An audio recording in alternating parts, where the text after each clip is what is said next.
Why isn't the Nations League as fun in CONCACAF as it was in UEFA yesterday? Turns out the Vancouver Whitecaps were stuck in the bathroom in Mexico, and we review an MK Ultra's Pro Rel Manifesto, all that and more on Friday's Morning Kickaround.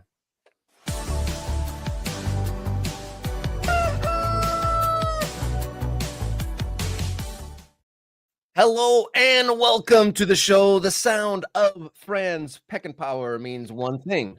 You found your way to Morning Kickaround, where we cover the world's favorite game from the world's most favorite country, without a doubt, coming to you live each Monday, Wednesday, and Friday. I'm Robert Kerr, up from the lower leagues, beaming down from the satellites. Jason Davis, thank you for joining us. How you feeling, sir? I'm doing okay. I want to make sure that we're out there. Can everybody see us? I want to make sure that we're working today, because I just tried to check. And I know this is we should have done all our checks before the show, but we want to be on the air, right?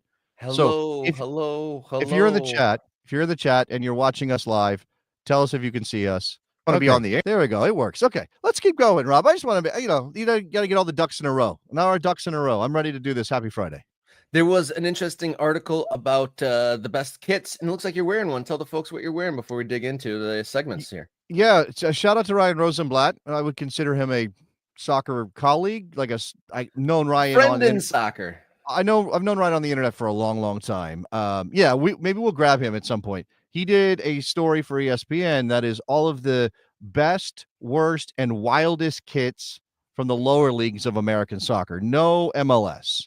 So one of the best, I think, was this one, the Oakland Roots shirt that they shout out to Tommy Huddle in Oakland, who sent this one to me. Charlie both sides. Charlie's on both sides. There you go. Shout out to this one. Yeah. We got a lot of MK Ultra's contributions in today's programming. We're going to dig into one of the Pro Rel Manifestos sent in by an MK Ultra. We're going to announce our first ever MK Ultra of the week. If you want to get in on this, hit subscribe. First layer of supporting the show. Hit subscribe. Doesn't cost you a darn thing. And you help this YouTube show more than you could possibly know. Next step, support the show. $3.99 MK Ultra Morning Kickaround membership. You get early access to commenting. You get early access to videos. And you get in on that Morning Kickaround Discord, which is getting really fun. There's threads for local, national, MLS, international play, and just general topics. And that's really livening up. There was a boost of subscribers midweek. And so that's livening up. More people introducing themselves there. Good little community starting there at the MK Ultra Discord, and become a member for access. Outside of the YouTube sphere, you can also choose your own donation at coffee.com/morningkickaround. You can do a one-time donation, make up your amount, or subscribe to a different amount that isn't in the membership on YouTube. You can also find us as a podcast. You know that, right, Jason? I do. And you can search your favorite podcast platform for Morning Kickaround. And on Spotify, they even have the video version of us there. So check us out as a podcast. And then finally, if you want to follow us on social media at mkickaround, X, Instagram, Blue Sky. And then if you have your own manifesto, pro rel or otherwise, you can email us morningkickaround@gmail.com. At the end of Long Balls, we're going to announce that first MK Ultra of the week. But let's get it started. Friday's Morning Kickaround starting now here on Morning Kickaround.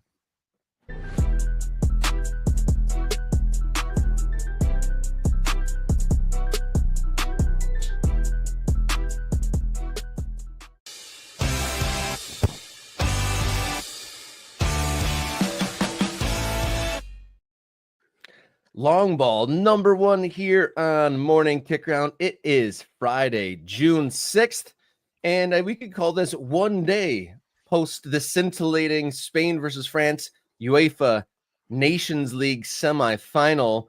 An exciting affair. We kind of debated on if it was a good game, but no question it was an exciting game. And the UEFA Nations League really seems to work. It definitely seems like the whole Nations League concept was made for UEFA. teams moving up and down, playing teams that are more in their sphere. Like the smaller teams like San Marino get to play against other small ones, and then bigger teams get to move up. And then you get matchups like this. Earlier in the week, it was Germany and Portugal with Ronaldo scoring the winner. But yesterday, 5-4, the European champions Spain over France. And there was almost too many beautiful goals to recall all at once. Does it work quite that way in CONCACAF? Well, I mean, you're comparing apples and oranges, Rob. I'm not sure why you would want to do that. Apples are good. Oranges are also good. I mean, okay, reframe it. It works no. over there. Clearly, it does a good thing. It churns through the pro rel championship games. Let me respond to what you just said. Okay, you set it up. Let me respond to what you just said. There are tiers. We do have League A, League B. We have that here in CONCACAF, right? It's just what we don't have is the depth of soccer playing nations that UEFA has. That's clearly the obvious reason why it works over there in a way it doesn't work here, because what do we end up getting at the end? Now, obviously, the United States fell flat on their face in this last edition of the Nations League. It was terrible. It was not what we wanted. We had seen them win this thing. They had been the only nation to win the CONCACAF Nations League prior to this edition. And so I guess there's always a possibility of it going badly and it being a little surprising. But you're going to get Mexico in the United States in the semifinals. Every single time, you're going to get them in the Final Four. There's no other way. And again, this is another sort of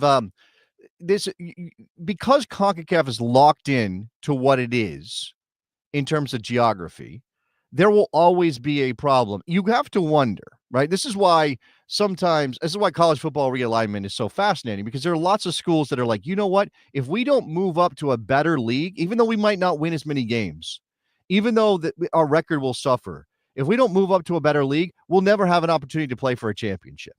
We'll never have an opportunity to really reach the heights of our sport. So what do we get? Well, we were in the MAC. We were in Conference USA. Let's go to the Big Ten. Let's go to the SEC if we can. Let's go to a massive conference, a Big Five power conference, because that will get us that opportunity to test ourselves, grow, get better. The United States, Mexico, Panama, Costa Rica, Canada, those are the top nations in CONCACAF, right? And let's throw some thoughts out for Jamaica maybe, and occasionally some of these smaller countries pop up. Honduras does something. But they will always suffer from the fact that they cannot be tested regularly against the top playing nations. And because this is why the idea, Rob, of a Western Hemisphere giant confederation exists. Let's just put CONCACAF and CONMEBOL together, and that will help everybody, but obviously mostly the CONCACAF nations like Mexico and the United States. I would love to see what the acronym of CONCACAF and the South American Conference, how many, that's about 18 letters long there. But you feel like if Nations League on this side of the planet would succeed and become a little bit more intriguing and enthralling, you'd say you'd have to add more teams and make those tiers kind of more defined. I mean, would CONCACAF be kind of like subjective? If they were in a master group, so CONCACAF, and I don't know why I'm shorting out on the South American Confederation. CONMEBOL. If they join together, would it just end up being, or at least maybe at the beginning, where it would just be South American teams slide up in the A division, and it would just be CONCACAF in the B division? Well, I don't know. It depends. I guess it depends on how you set it up in the beginning. Like, are you just going to assign leagues, or do you have to have they would randomize it, right? Because it would be kind of awkward you probably do it by FIFA rankings, which is imperfect, but it's at least some guide. So yeah, Brazil, Argentina, those nations would definitely be in League A. But I think Mexico, Canada, Mexico and the United States rather would be in League A as well if you were doing it that way. But the issue for why that isn't a thing is, first of all, CONCACAF doesn't want to give up their fiefdom. CONMEBOL doesn't want to give up theirs, even though they'll work together on things like a Copa America happening in the United States, because, again, that's CONMEBOL basically coming in and hitting the cash register button on American soccer fans. But the issue you really have is that CONMEBOL, despite its small size, plays that insane gauntlet of World Cup qualifying. So all their dates are taken up by World Cup qualifiers, whereas because of the way UEFA does their qualifying with groups and limited games and things like that, they have the dates to do the Nations League like they're doing now. That is, and obviously CONCACAF is sort of similar in that way. We get down to an end with qualifying, and yeah, you got to play some games, but it's not so packed in that you can't do these Nation League games as well. I don't. The Nations League was entertaining yesterday. Yeah. I think it's a good idea, generally speaking, for world football. I'm not sure I'm there. And again, there are concerns. And again, whether competition-wise it makes sense, and because UEFA has locked themselves out of playing against Western Hemisphere nations because they're always doing Nations League stuff or whatever, it makes some sense. But as Bernardo says, travel would be insane. The United States is playing Argentina in a Nations League game. I mean, Canada and Chile, something like that. That's the madness. 16-hour trips, and who knows if that's even feasible within the windows you've got. I do feel that there was a little bit of freedom to that semifinal, both semifinals that we saw, because if this was like a European final or a World Cup final, I think those teams play that a little tighter. And while obviously these players are crazy competitive and they want to win there, I feel like there's a little bit less pressure in a Nations League scenario than a competition that's a little bit more historic. And I want to kind of wrap this up. So over here, we're saying for now, at least, the CONCACAF Nations League maybe doesn't serve as well as it could be. What would be, I don't know, just off the top of your dome, what could be an alternative way that you'd prefer to spend those extra international windows? Is it, return to friendlies? Is it modify Nations League? What do you think? Just curiosity. I haven't had I didn't know that was coming. Haven't had a thought about that. I mean, again, you're at the mercy of who's available to play. Friendlies don't make any sense if there's no good teams to play. Mm-hmm. Right? The only reason the United States is able to play Turkey and Switzerland as friendlies ahead of the Gold Cup this summer is because Turkey and Switzerland as UEFA teams don't have any other competitions going on with the Nations League finals happening in Germany. So, yeah, there may be African teams, there may be Asian teams available, and I do think that's probably the best you can do, right? CONMEBOL is always qualifying, so they're not available. And this is the other part of it, right? So Andrew is saying play more African and Asian teams. Shout out to Andrew. In Africa. Now, the issue there is that just like most federations, it's a money-making prospect as much as it is test our team. And yeah, man, sending the U.S. men's national team to Africa, that would be interesting. And I think that from a competitive standpoint, that's probably a good idea. But it's really hard to imagine U.S. soccer saying, here, we only have so many dates, and we're going to send our team to Egypt, or we're going to send our team to Morocco. We're going to send our team to Ghana. And again, does Ghana want those games against the United States? Is that enough of a draw for them, or do they have other things they'd rather fill their dates with? Interesting thought experiment. Moving on to long ball number 2. Turns out that Vancouver Whitecaps fell to the same travails as the Columbus Crew did last year. Reports coming out that Vancouver Whitecaps had to suspend their Wednesday training because of gastrointestinal issues spread across the playing staff and the support staff. As a precautionary measure, the club's medical team and the infection disease consultant, Vancouver Coastal Health, the club canceled training. So that's just wild. We kind of like joked about it because the performance of the Whitecaps was subpar compared to what we've seen from them. We joked maybe they fell to the same fate as Columbus, getting ill. They even brought their own chefs and made a lot of preparations, it seemed, but still, according to this report, still got that tummy bug. Yeah, well, I mean, I think this is after the game. I don't think what they're saying is we were hit by this and it affected our performance. They're not using it as an excuse, which I guess give credit to Vancouver for not saying the reason we lost that bad to Cruz Azul is because we had the runs. I don't think that's what they're saying. But it is interesting. I mean, it is kind of like in a dark comedy kind of way. Like, oh, here we go again. And my joke on Blue Sky was, how does this keep happening? Oh, wait, we all know how it keeps happening. Yeah, it happens in Mexico sometimes if you're not being careful with what you're consuming or the water or things like that. The the upshot though is because it happened after the game, because it's become a problem. I think their game against Seattle is in jeopardy. Like I don't think it's clear whether or not Vancouver is going to be able to play the game against the Seattle Sounders this weekend because of this. Like that's how bad this is. It's not just like, oh, they got the poops. Oh, poor Vancouver. That really stinks. It's, oh, this might actually affect their league schedule and mean that they'll have to postpone this game and reschedule it. At least 33 members of the traveling party were affected. 33. Only 7 of the 26 players who traveled did not present with any symptoms. They canceled training on Wednesday. They are doing a modified individual closed session. They did that yesterday. They said that they're working, obviously, with the medical team and infectious disease people. The timing of the outbreak raises significant concerns about the Whitecaps' ability to field a competitive roster for their scheduled match against the Seattle Sounders on Sunday in Seattle. They have not announced yet whether they are postponing that game. This is yesterday from Paul Tenorio and Sarah Jean Meyer. So we're going to have to get into the research department to see if there's ever been a MLS game canceled due to diarrhea. Yeah. Do we have that? We have that information? We need this. We need producer Jenny or an MK Ultra to bust out their encyclopedic knowledge of various reasons games haven't happened.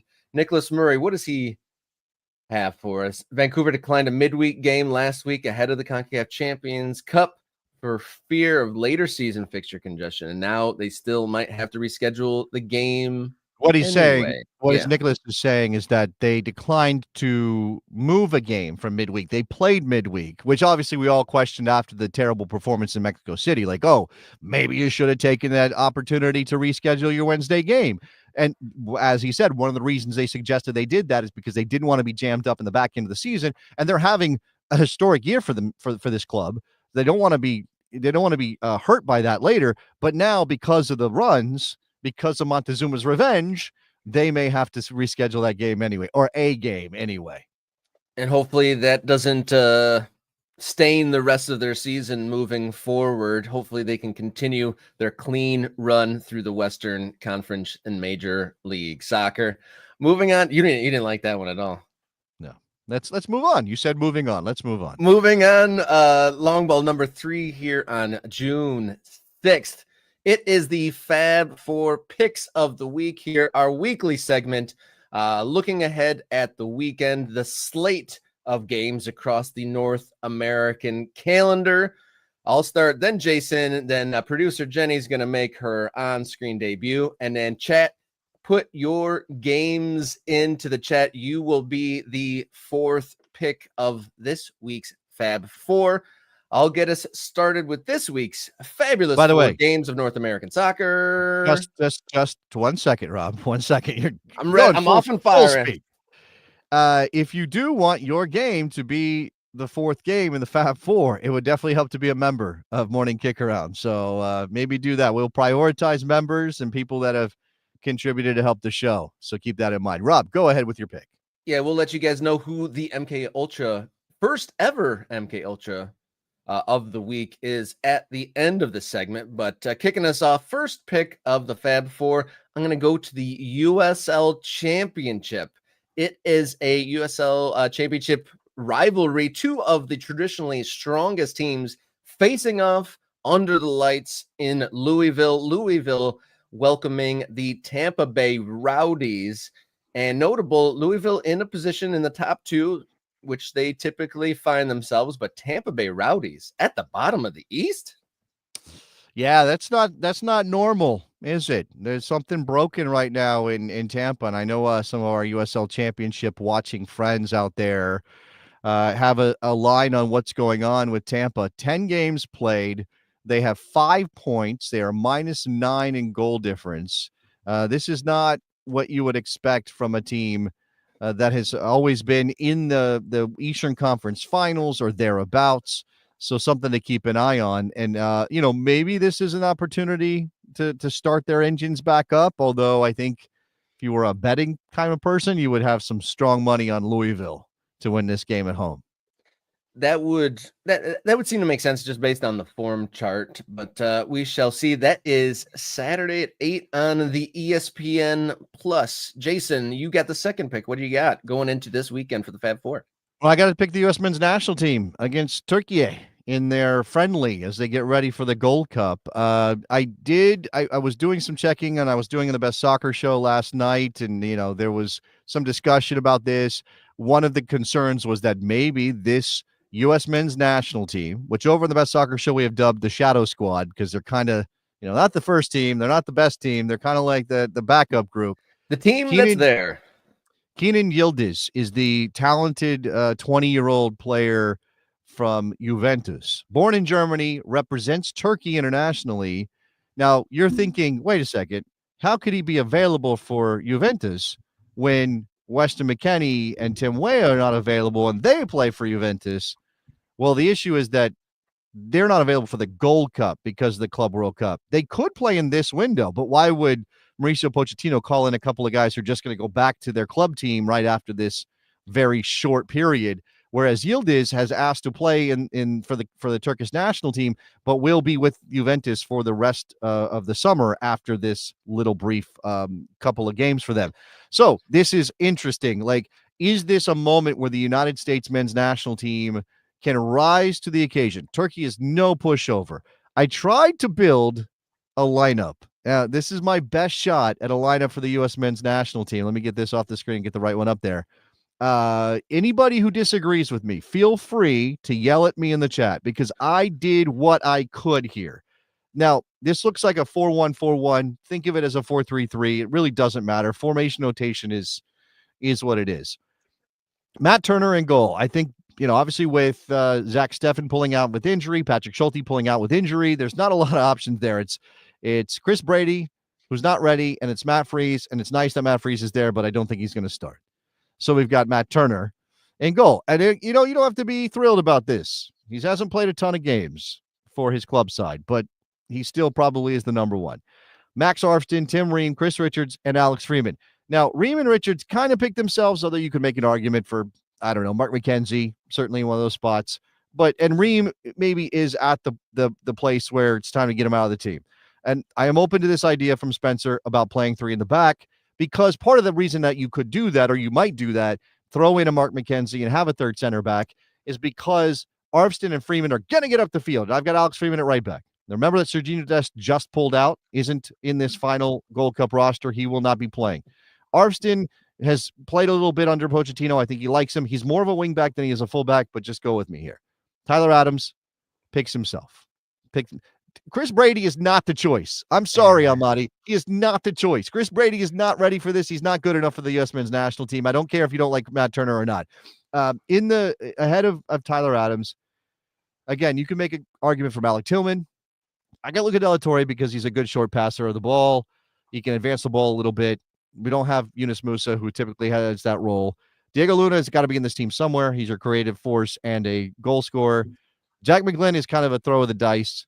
I'll admit it. Brendan Aronson, and then Brian White. So you guys tell me who might be here. Nathan Harriel, who has come into this team. So excited to see Freeman from Almaty. Spencer says that Harriel plays right center back. Harriel just got added because of the injuries. It's possible he plays, and we have seen like a Walker Zimmerman's now on this team. Rob, do I expect Walker Zimmerman to be starting? No, I do not. But there it is. All right, that's my piece. Again, U.S. men's national team against Turkey coming up tomorrow, 3:30 p.m. Eastern time. All right, now it's we got Jenny's turn, right? Yeah, welcome to the stage, producer Jenny. Pop yourself in here for the third pick of this week's Fab Four Picks of the Week. Keep your chat suggestions coming in. Producer Jenny, third pick, what do you got? Hey there. I am going to go with what on paper looks like the best MLS matchup of the week, which is the aforementioned Vancouver Whitecaps and the Seattle Sounders. They currently close out this abbreviated weekend of MLS action in Vancouver Sunday at 9:00. Vancouver, as we know, typically the best MLS team. They've really had their surprising start to the season. Only the one loss, and considering their circumstances, this game not only in jeopardy in terms of just will they play it, but how well is Vancouver actually going to play in their first game back from Mexico if they do actually get this game off? Seattle's been in pretty decent form despite their loss last week. So I'm looking forward to watching this one. It's also a rivalry game. It's kind of that lower tier of the Cascadia Cup where you get Vancouver in. You know what? Something to mention here as well is obviously international call-ups are going to have an impact. Yes. Brian White not available for Vancouver. So he's there. They're missing. Vancouver's missing Samuel Adekube, Ali Ahmad, Sebastian Berhalter, who I didn't mention with the U.S. men's national team. It didn't play in that CONCACAF Champions Cup final, but would be available for this game if he was with Vancouver. Andres Cubas, massive important player in the midfield for them, is missing. Jaden Nelson, Pedro Vite, another important player in the midfield, and as I said, Brian White. Meanwhile, the Sounders just have Osase Di Rosario, who is Dwayne Di Rosario's kid. He plays for Guyana. Stuart Hawkins, who is a defender, plays for the US U19s, not that big of a deal, and Reed Baker Whiting, who is kind of a not a fixture, but maybe a player you would expect the Seattle Sounders to use. So anyway, international call-ups, that is a fascinating MLS matchup for a lot of sort of narrative reasons. And a reminder that the only game that Vancouver has lost in Major League Soccer action is in that Nations League window when those internationals were away. So as the chat, give it a couple more seconds to get your suggestions in. I started off the Fab Four pick one with Louisville versus Tampa Bay, and Nicholas Murray with a nice add onto this. Louisville would set a club record for the longest undefeated streak to start a regular season with a win or draw. So that adds to the anticipation and the excitement and the fervor behind my number one pick. But we're looking for the fourth pick, the chat pick. There were a couple good suggestions. I see Spencer throwing out there some USL Super League action, the semifinal stage, Tampa Bay Sun versus Dallas Trinity. So the USL Super League, for those uninitiated, in their first season, and they're doing the Euro calendar. So they're reaching the conclusion of their season there. Some other games brought into the mix. Arctic, Chicago at DC, a 98 MLS Cup rematch. Good suggestion there. I think we had a couple other ones. Soccer Night in Detroit, Loudoun Charleston match could be spicy. A couple agreements with your De La Torre and Luna pick together for the national team. Let me say something about Loudoun Charleston. Charleston in first place in the Eastern Conference right now in the USL Championship. And obviously Loudoun is a story. A couple weeks ago, we had Pablo Maurer from The Athletic before he left The Athletic, because now he is no longer with The Athletic. And he wrote on some of the things that were going on in Loudoun with the team, with the surface, with some of the issues. Obviously, they have found some way to be successful. Ryan Martin's the guy, I believe, in charge on the sideline. So this is, you don't want the club to suffer. And it does look like, things maybe have gotten better, or there's a new commitment, there's new ownership, that kind of stuff. But I think that's a fascinating story, because if Loudoun United, despite those stories, can go on and have an excellent season and maybe challenge for a USL championship title, that would be fascinating. I think I'm going to cheat a little bit and select for the chat pick for the fourth of the Fab Four, the USL Super League playoffs in general. Tampa Bay Sun versus Dallas Trinity, and Carolina Ascent versus Fort Lauderdale United. We haven't given them a lot of airtime, USL Super League. So your fourth pick is the USL Super League semifinals coming up this weekend. Thank you, everyone, for getting into the chat. Before we dig too deep, I think we have a first ever, our MK Ultras Ultra of the Week. And we had a big contribution, a boon of memberships. So Alex Merch, the first ever MK Ultra of the Week, there is your award. Put your arms around it, hug it, raise it above your head proud. Alex, thank you for supporting the show so generously on Wednesday. Thank you for gifting so many in here a membership. And for those who got that 1 month membership, remember, if you're enjoying the show, you can do it regularly. Yeah, that I guess that is an artist's rendering of Franz Peckenpower, our in-house rooster. I would say we might send this trophy back to the shop to add a soccer ball. I feel like Franz needs his ball. Otherwise, what is he? He's just another rooster. But this is a soccer playing rooster. So let's properly set him up so that he looks like what he is. But Alex, thank you so much. Be like Alex, everybody. Support the show. If you don't have the gusto, what's that? You're pointing. This is what Angus, member of the Morning Kick Around family, the MK Ultras. Kiss it on the beak. If you were holding up this trophy, right? Because what do you do with the trophy? You got to kiss the trophy, the trophy lift. You would definitely kiss this bird right there on its beak to celebrate your win as MK Ultra of the week. A tender peck for the Franz Peckin Power. If you want to get in on this, step one, hit subscribe. It's right under this window that you're watching right now. Hit subscribe. And then you can take it a step further and become a member. $3.99 gets you priority commenting, gets you early access to videos, gets you bonus content, gets you access to the Morning Kick Around Discord channel, which is livening up with some great threads from international, MLS, local stuff, all of the above. Lots of great conversations happening there and only becoming richer with more folks involved. Join the town square of the American soccer conversation. If you want to support with your own amount of your own choosing, you can do so. Ko-fi.com/morningkickaround. If you want to write us a note, we've been getting some promotion relegation manifestos, some nice notes. We're going to actually dip into our first Pro Rel manifesto here in a moment. If you want to do so, morningkickaround@gmail.com is the way to do it. I can't tell if you're laughing at something in chat or just laughing at me, but I'm going to keep going. No, I'm laughing at the chat, and we're not going to share that comment. If that person who just made a joke wants to become a member, I will share it, but I'm not sharing it without that. So shout out to the chat. Doing work. We're about showing love here at the show in any direction. And then if you want to write a note, morningkickaround@gmail.com or support us on social media at mkickaround on X, Instagram, and Blue Sky. All right.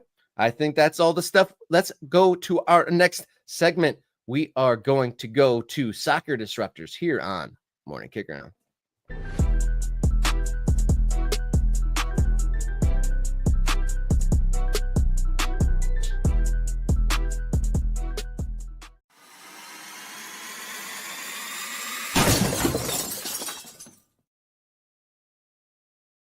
This segment is the Soccer Disruptors, and you are watching Morning Kick Around. I'm Robert. He's Jason. So when the announcement that promotion and relegation was in the works, it was voted on coming to the United States soccer sphere. It got everyone a bit excited, and kind of those soccer observers in this country that have had a idea of promotion and relegation in the back of their mind. We've had a lot of time to think about it. Some folks have been, had decades to stew on the thought of what would promotion and relegation look like in North America. And when that news came out, we got a bit of a barrage of lots of creative and varied ideas. And here on Soccer Disruptors here today, we're going to dig into a manifesto or a plan, to be respectful, submitted by Brad in Mississippi. Yeah, this manifesto has negative connotations, doesn't it? We say that to be fun. It makes it sound like you live in a cabin in the woods and, you drink rubbing alcohol or something. I don't know. Okay. So this is from Brad in Mississippi, who probably wouldn't call it a manifesto.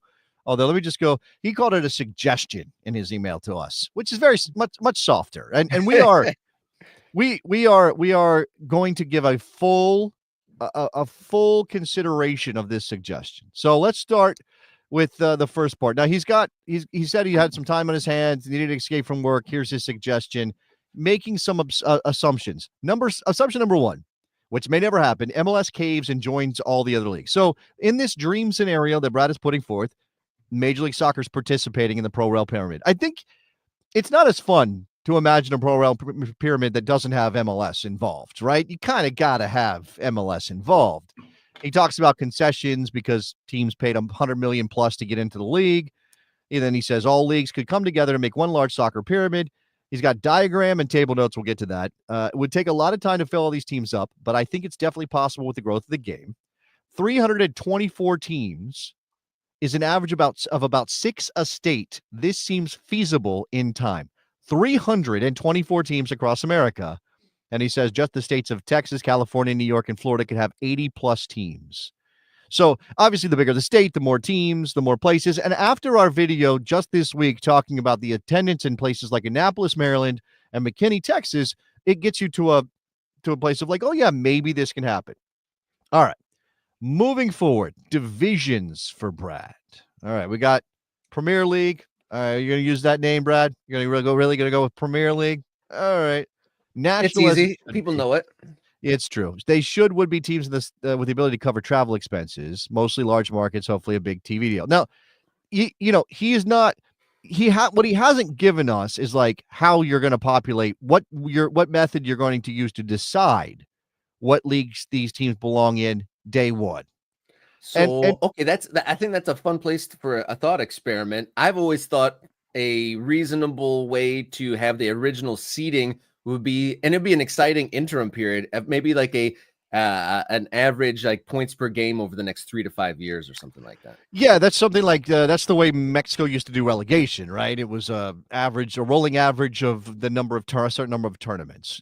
You could do that. I think the idea of doing like some tournament to figure it out is just daunting, and it would probably be too much. And where are you going to find space in the calendar? Now, when we talked briefly about Major League Soccer flipping their calendar, which I guess is still kind of out there as a possibility, there is this like, when do you end one season to begin the switch? Do you go from like, oh, we played our MLS Cup final in December and we're going to wait until August to start our next season? That feels like too big a gap. So maybe you use that gap to do something like this, play some sort of tournament. That's again in a world in which MLS is involved. And if some regular viewers will know that I kind of went a little crazy on the AI creating that gap season tournament. You look back on that, and the super spectacular tournament extravaganza is out there a month or two ago to create that. And I think that a change of calendars, I feel like the natural transition would have been 2026 with the World Cup being like the buffer between the two different things, but that didn't happen. Yeah. This is a good point, by the way. I'm imagining a calendar change. If MLS changes their calendar and they're going to be involved in a Pro Rel pyramid, or you would want them to be, then everybody else has to change their calendar too, because you can't be doing Pro Rel between leagues that are on different calendars. It doesn't work. All right, so let's keep going with Brad's suggestion. So League One, 4 regions, breaking up League One into 4 regions: Northwest, Southwest, Southeast, and Northeast. Now, when we did our video on that original Pro Rel idea from back in the 90s, before MLS got off the ground, maybe it was the 80s. Yeah, it was like written in 88, but got publicized in the early 90s, I think. It had this kind of thing to it. Now, he's talking about this as travel expenses consideration for that. You could create regional rivalries this way. Now, so your first division is national. Okay, got it. Big markets, New York, LA, that kind of thing. If you're League One, and if we just, as a way to imagine this, we kind of just have to go with what USL already has, right? In terms of like what, so if you were making your second division regional, that seems very early for regional, Rob, to me. Like I know it's a big country, but is that the right way to do it?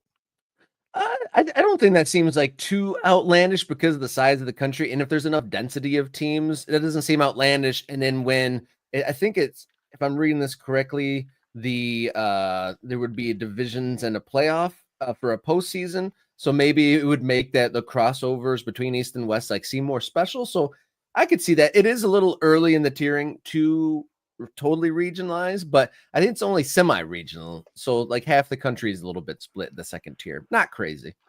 Okay. I mean, again, like you're having to imagine teams being born in order to get to this level. Now, he doesn't say how many teams are each one. Maybe we'll get to that later because he's got a graphic that he did.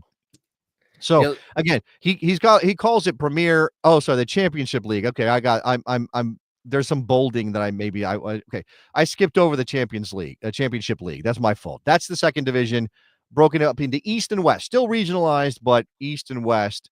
And maybe this is the idea of like the East champion and the West champion get automatically promoted, and then you do a playoff for the third spot or something like that. Top 2 seeds in each division can meet in a postseason 3-game series. That's just a question mark idea.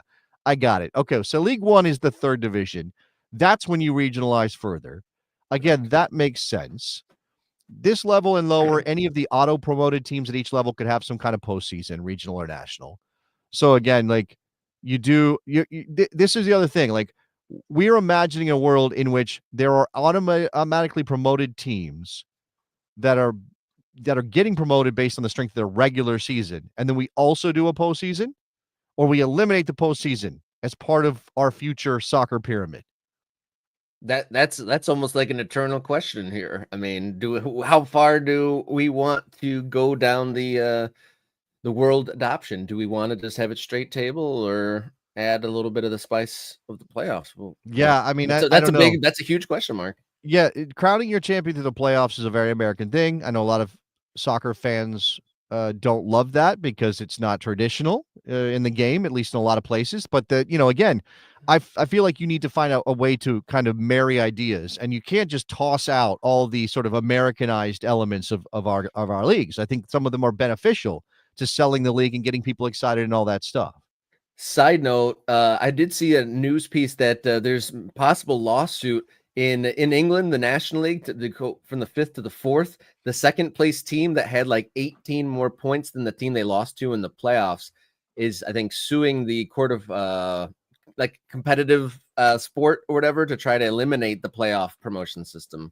Court of arbitration for sport. That's the one. Yeah. Yeah. Well, I mean, when you have a gap that big, it does feel unfair. But again, yeah. And this is the thing. This is what I talk about. Like, people say, oh, playoffs are a terrible way to crown a champion.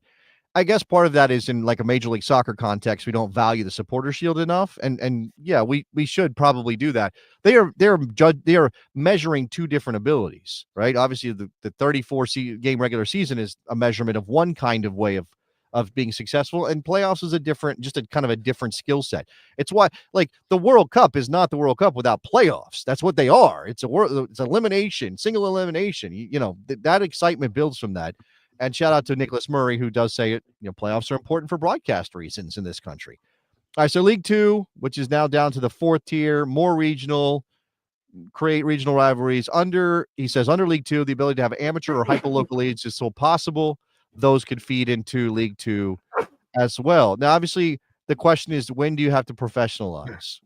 Right? If you're an amateur team and you win your league and you connect it to the pyramid, when is that level of like, okay, we're not promoting anybody from League 4 or League 3 because they don't want to professionalize. And, probably you don't need to worry about that too much. All right, let's move on. So here's the playoff. He's got a playoff structure. Higher seeds have home field advantage. 1 game, of course, higher seed would host. And a 2-leg, maybe the higher seed picks which game they want at home. Okay, these are all the question marks, working it out. It's sort of like, what we've seen in the Champions League historically. He's got 3-game series. In the higher division, if you win a playoff series, you stay up. In the lower division, you lose a playoff series, you stay down. All right. Seems so reasonable. We can make a playoffs that is about the promotion or relegation. I mean, does it undercut the regular season too much if you have all of your promoted teams coming out of the playoffs? Yeah, I would say so. There has to be some sort of reward for finishing absolute first. I mean, that would But what if it's buys? What if you finish first overall in the combined or the first in the league, you get a bye to the playoff final. So you have your opportunity to win your way up with that 1 game. Now you're waiting around for everybody else. That is a problem. All right, I'm talking myself into a corner. I don't want to do that. He's got the playoffs and Pro Rel here, the Premier and Championship levels. Premier League playoffs will give us 6 to 9 games. Less teams, making it more difficult, more meaningful to get there. So 20% of teams. He says, obviously, TV deals, they want more playoffs. He thinks that's a bad idea. If teams 5 through 16 wanted to play some kind of optional secondary tournament, go for it, like an NIT in college. Now, I do think that, again, from a marketing and broadcasting perspective, you don't want that tournament happening at the same time as your main tournament, because then you're drawing attention away. And those fans whose teams didn't qualify for the playoffs to go up, you want them watching your games that are happening to earn promotion, whether they have an rooting interest or not. Maybe they're rooting against a rival going up. Maybe Maybe they're just interested because you want to build that. I mean, I watch the championship playoff games because even if I don't care about, Sheffield United or whatever, I want to see Sunderland. I want to see that drama of that. So you have to build that drama here. And I do think playoffs, something is added to playoffs if promotion is on the line, Robert. Oh yeah, I mean, I saw a celebration. I think it was Elche in Spain, their promotion celebration. Wow, that was unreal. Small town or smaller town in Spain, packed shoulder to shoulder. Everyone just had the biggest smile, bright eyes on their face, and it was that lifts the psyche when you see that many people collectively happy. Well, and promotion is a thing that brings that out in people. Yeah, I mean, I love that. That's the knock-on effect of being promoted. I'm just saying, like, from a drama perspective on the day, we got a game here. This is a game that will not only crown a champion of our second or third division in American soccer, but the winner is going up. Like, that's not a lot only of stakes. People like stakes, and what I'm saying. If you lose that game, your team might have bankrupted themselves trying to get promoted, and then if you win that game, you are going into a league that will give you more riches than you thought possible. That's a lot of weight on that game, a lot of stakes. All right, let's see. We're gonna wrap this up. This is other notes from Brad. All leagues will play a balanced schedule. That's necessary, I think. You got to figure that out. It's permutations. As teams get promoted or relegated, they go into the division that makes the most geographical sense. Now, obviously, you might have to move teams from regions. That's the thing. Like, when you regionalize at those levels, and now a team that was in one region goes up, you got to fill that gap. Maybe the team coming up doesn't fit in that region. Are you moving a team just because they're slightly a better fit geographically from one region to another? It's like switching conferences. Like, I think Sporting Kansas City, Nashville, Houston, and Major League Soccer have switched conferences a number of times, and it's kind of makes your head spin as a fan because you don't know who. I mean, in a balanced schedule, maybe it's not an issue, but again, you're regionalized, so now you're not playing in the same teams the next year. Putting multiple clubs all over the country, making it easier for kids to find the game. Obviously, there's that. This format gives plenty of movement up and down, ton of postseason games. And then he's just being, he's just dreaming a bit. USA 2046 World Cup champions. Now, he also did a graphic. This is a little tough to read on our screen here. And it's not the prettiest thing in the world, but he does have it broken out. So 20 premier teams, 24 teams in the west of the championship, 24 teams in the east of the championship. He's got one auto promoted and then 2 playoffs from those leagues. And then two auto relegated and then 2 playoffs. So you're doing 4 promotions instead of 3 because you're regionalizing that championship level, east and west. What do you make? Thumbs up, thumbs down. What's your vibe here on Brad's idea, Rob, before we move on? I think it's the generally the way that makes sense. I think starting regional, and devil's in the details. There's a lot of things that, with every action, there's a reaction. If you do something in good intent, there's always going to be some sort of a side effect that you didn't think about. But I do think that it all, the nuts and bolts of Brad's plan does make sense. You have a big underbelly of regional amateur clubs.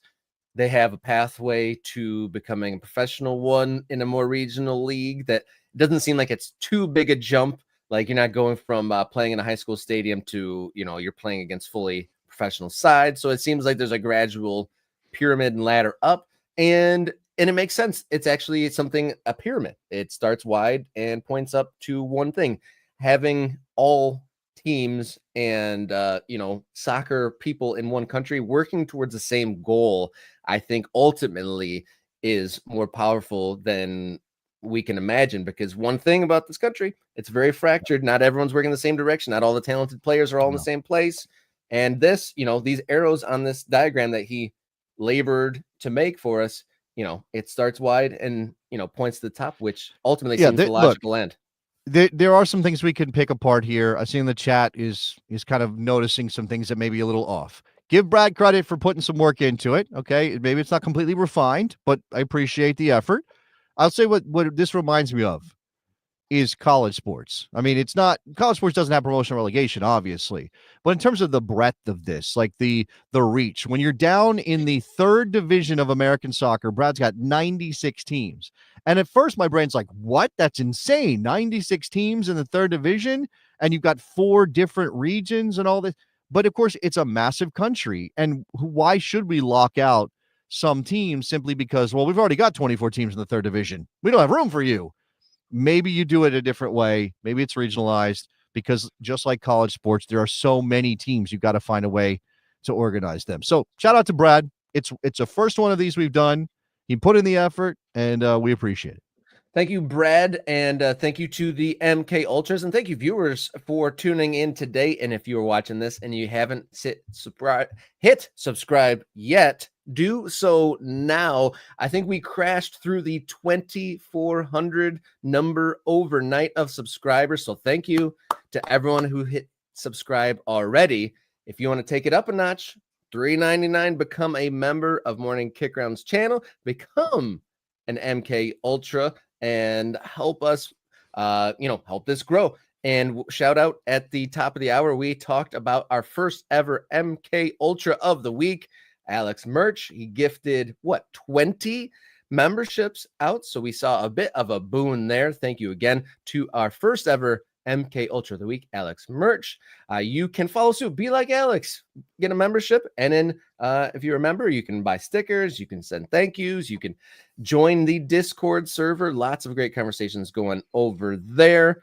You can also support us on coffee.com/morningkickaround. You can make up your own donation amount there. You're not set into the $3.99 or anything like that, so you can make up your own donation over there at Ko-Fi or Coffee if you want. We're also a podcast. Look up Morning Kickaround on your favorite podcast platform. And note, Spotify has our video up there with that podcast as well. All right, one more segment to go this week. Let's bring it home strong with today's big question.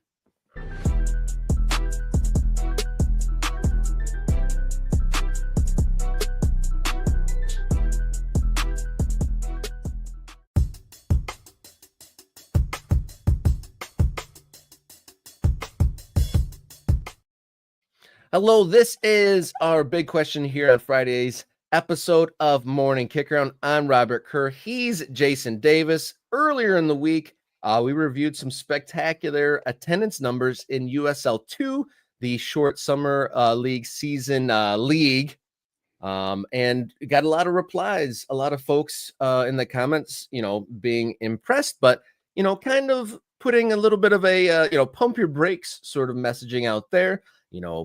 Promoting and marketing for a 3-month season where there's 6 to 10 home games is a whole different venture than professionalism with a full long season, professional players, and the staff that goes along with it.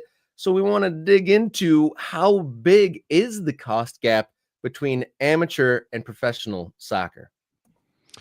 Yeah, this is going to be a little bit of us playing a guessing game, all right? Because neither Rob nor I have ever launched a soccer club. Now I know you're intimately involved in local lower high amateur soccer with Oakland County in Michigan, and we appreciate that. And your know-how is going to be, or your knowledge of that is going to be better than mine, directly on the ground, boots on the ground kind of situation. But I think we can appreciate as we kind of consider, because that was the premise of our video. Look at Annapolis getting 12,000 out. Look at McKinney getting 6,000 out. Look at these teams that are doing big things. I saw that the USLW team in Richmond got 4,000 fans out last night for a game or Wednesday night, maybe for a game on a Wednesday. No, it was Thursday. It was last night. Shout out to them. Like, I don't know what that means, right? And our brains as soccer fans who want to see the game grow naturally go to this place of like, well, they should be professional teams. And why are they just move up? Look, if you can get 12,000 out to watch an Annapolis Blues game, why don't just go pro? But it's not as simple as that, is it, Rob? It's definitely not as simple as that. Yeah, and we have found a resource that's kind of just like a general bullet point overview of all the different things that costs involve. The soccer team is many businesses all wrapped in one. And so step one, the biggest difference, player salaries. In these short seasons that they're playing in USL 2, these are college players or folks, players looking to jump from amateur to pro world, they are not salaried players, or at least they're not supposed to be. But adding player salaries for a whole squad is just an undertaking that I'm sure that not everyone is thinking about. And it says here in this business plan that 50% of a team's total budget could go to player salaries. I mean, yeah, this is labor costs in any business, Rob. And that's always the first place that any business looks to cut when they're having issues with their budget. They're like, okay, well, we can't change the lease on our space. And obviously for a soccer team, that's a stadium, right? We can't we're locked into a contract. This is what we've got to pay. We've got insurance costs, which are mentioned here. We've got coaching staff. You can't really do much about your coaching. I mean, you could cut a coach, but generally coaching staff is not as much of a drain on your resources as player salaries. So then you're like, okay, well, so labor costs are a big part of this. 50% of a team, and that is obviously the biggest lift for a team like Annapolis, for a team like McKinney. It's all right. And hopefully we get a chance in the very near future to talk to Sean Mann from Detroit City FC, who has done this, right? They went from NPSL to a professional outfit and had to go look around for their league. And by the way, that's also part of this. League membership fees. Joining a league can cost from $1,000 to $10,000 each season. I don't know, and maybe we have people in our chat who might have a better idea about this. I don't know.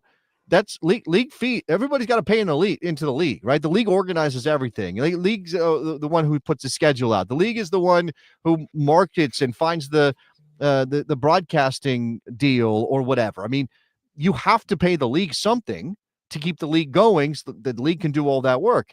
Marketing, huge. These numbers, I'm not even really vouching for these numbers because I think it depends on the level you're at and what you want to accomplish. But just each one of these things being such a drain. And if you're a lower division team, if you're playing in lower reaches of American soccer, and right now, what are your options, Rob? It's USL League One is the lowest level you can play, right? I mean, MLS Next Pro, I guess you could also do that. Yeah, so yeah, that would be the jumps that any sort of amateur to pro would be at this point. It was NISA for a short period, but now USL League One And or MLS Next Pro, which the concept around NISA was to limit limit the league costs, limit the amount of stuff you have to pay that isn't your own club, isn't paying things like stadium fees or player salaries or coaching salaries or insurance costs or whatever. That the league was a kind of a different idea, and obviously didn't work out, right? And that kind of is a function of the way that NISA operated, that it eventually collapsed because it didn't have, and I hate that this is the case, right? But as I've said before, we're a country where the league comes before the club. I don't mean it's more important, although you could argue that. I mean that you kind of have to have the league structure before you can even go, well, let's have a club here and let's have a club there and let's have a club in this other place. Because without the league structure to hold it all together, it all falls apart. And because we got this late start, nobody goes in American soccer in 2025. Nobody goes, you know what I should do? Start a professional soccer club right now with no idea where it's going to play.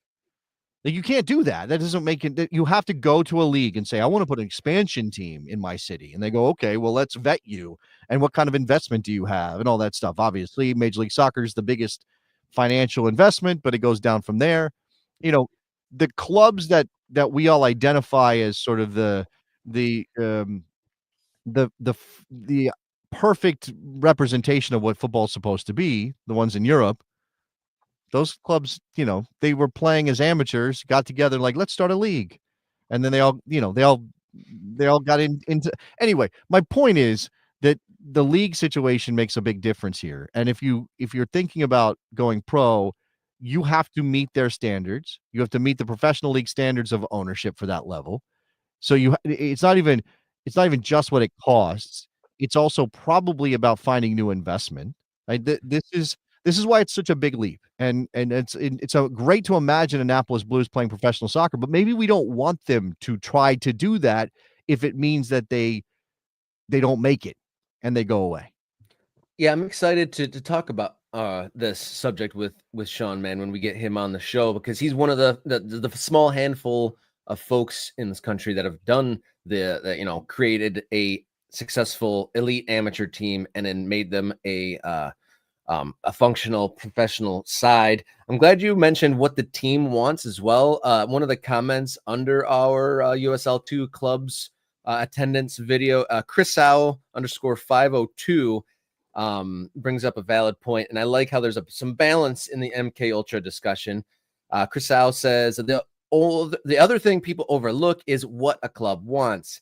Yes. Chris says if he hears one more thing about Vermont Green should move up, he's going to lose it. The club doesn't even want to be professional because it wouldn't be a carbon neutral professional league.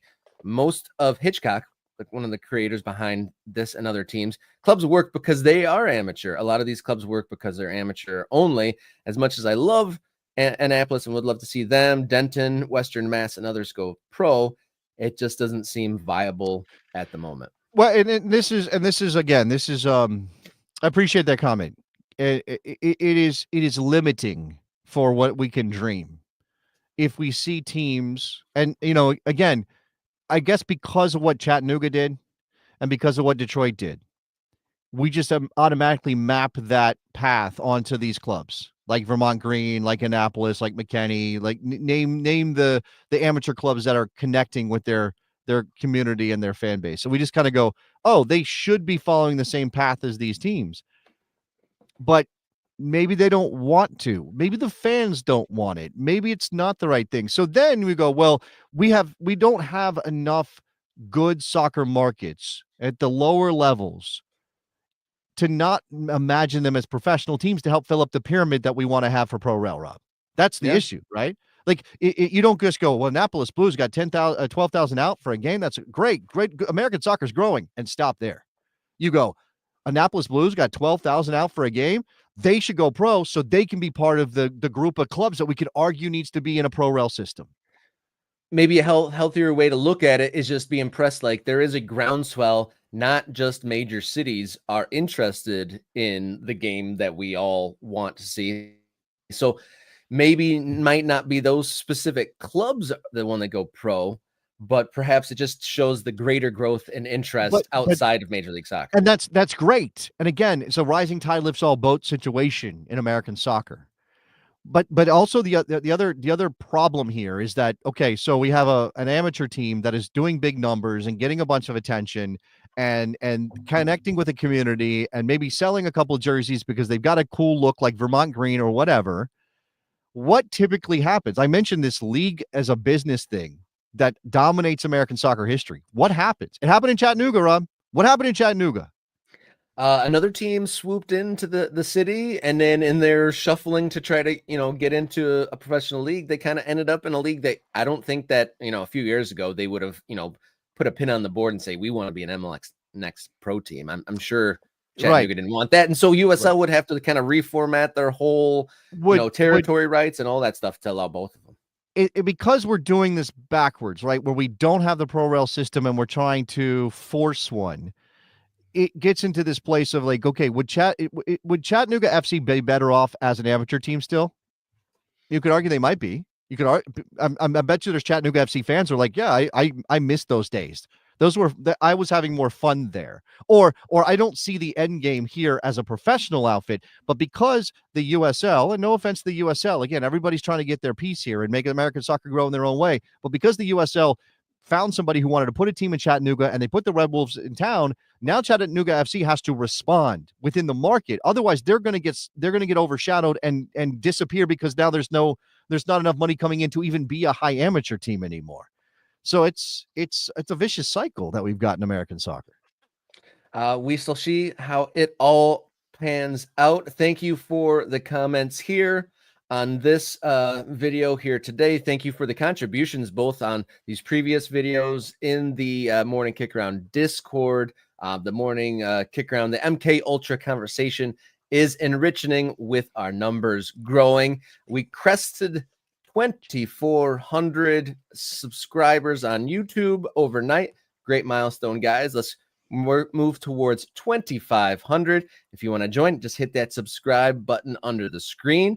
You want to join the MK Ultras? That's easy too. $3.99 a month, and the button's right there under the screen. Yeah, you not only support the show, you get access to the Discord, which is the community that we're building with the Ultras, but bonus content. We are going to make a bonus video right after we're done today. It will only be available to members, at least initially. So if you want to get that, it'll be a very cool little memory hole that we're going to do on this Friday. So join up, become an MK Ultra so you get access to that stuff. Yep, it's going to be a great time. I've been looking forward to making that video for a while. So be sure to join the MK Ultras to get that bonus content. You can name your own contribution level at coffee.com/morning kickaround. And then you can also find us as a podcast, Morning Kickaround, on your favorite podcast platform, including Spotify, which has us in video form now. So a whole new world. On Spotify has the video version. And then, of course, you can hit us up, email morningkickaround@gmail.com, and find us on social media at mkickaroundx, Instagram, and Blue Sky. Thank you, everyone, for joining in. Thank you for joining into the conversation. Thank you, Jason, for being you. Thank you, Jenny, for joining us for the Fab Four and helping us push the buttons each and every episode. And then we'll be back on Monday. So until then, everybody, enjoy your soccer.